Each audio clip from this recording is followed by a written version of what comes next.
Am I the only one that didn't know how a simple farm material could save lives on the battlefield? Before we dive in, if you love discovering the hidden stories of history, make sure to subscribe, like and share, so you never miss a tale that could change how you see the past. When we imagine soldiers in winter, we picture thick blankets and greatcoats. Yet on the Eastern Front in WWII, these were often useless against the brutal cold. In this desperate struggle, an unlikely saviour emerged: straw. Overlooked and humble, straw became a critical survival tool for countless soldiers. In frozen villages and abandoned farms, soldiers discovered that straw's insulating properties could mean the difference between life and death. This isn't a story of advanced technology, but of resourcefulness. How a simple material became a decisive factor in surviving the elements. The war was fought not just with tanks and guns, but against a relentless enemy: the cold.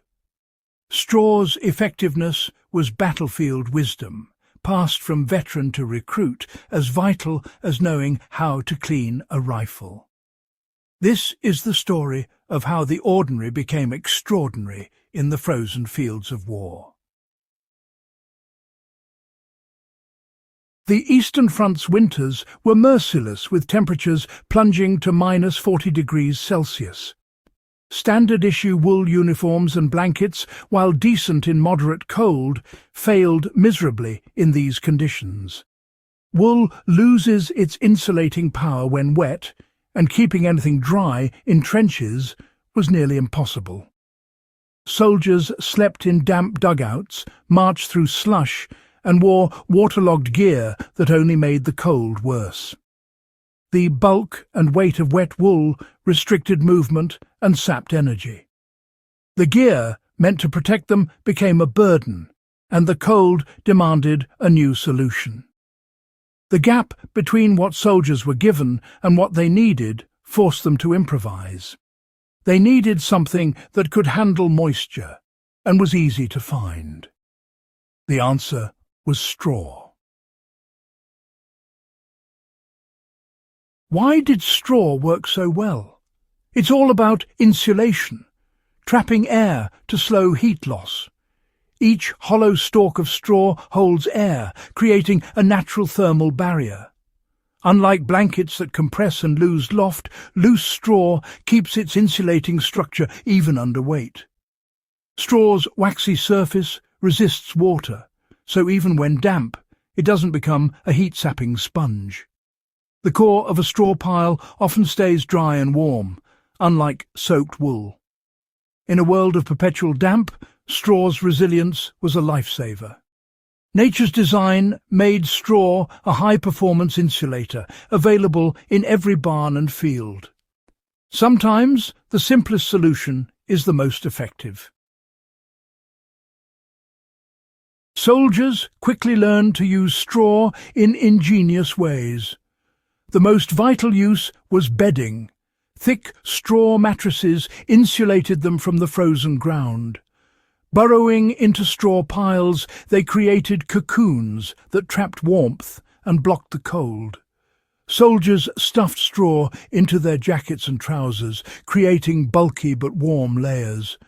It was uncomfortable, but the warmth was worth it, especially during long guard shifts.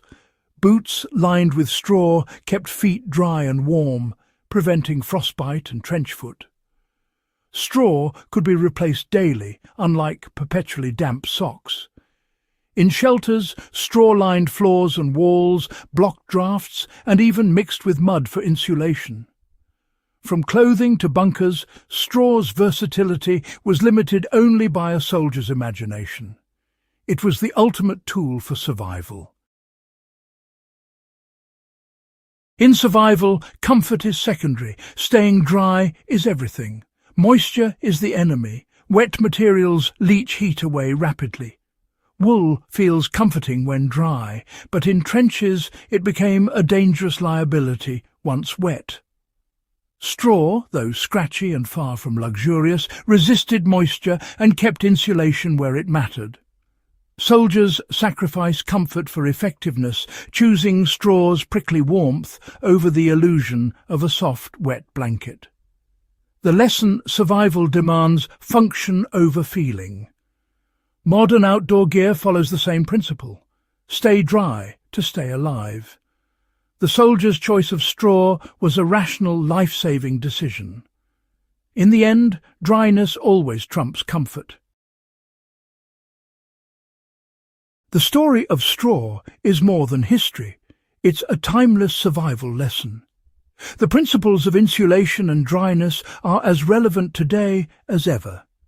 In emergencies, natural materials like straw, leaves or pine needles can be lifesavers. Gather them in quantity, keep them as dry as possible, and use them to separate yourself from the cold ground. The ingenuity of WWII soldiers is a reminder.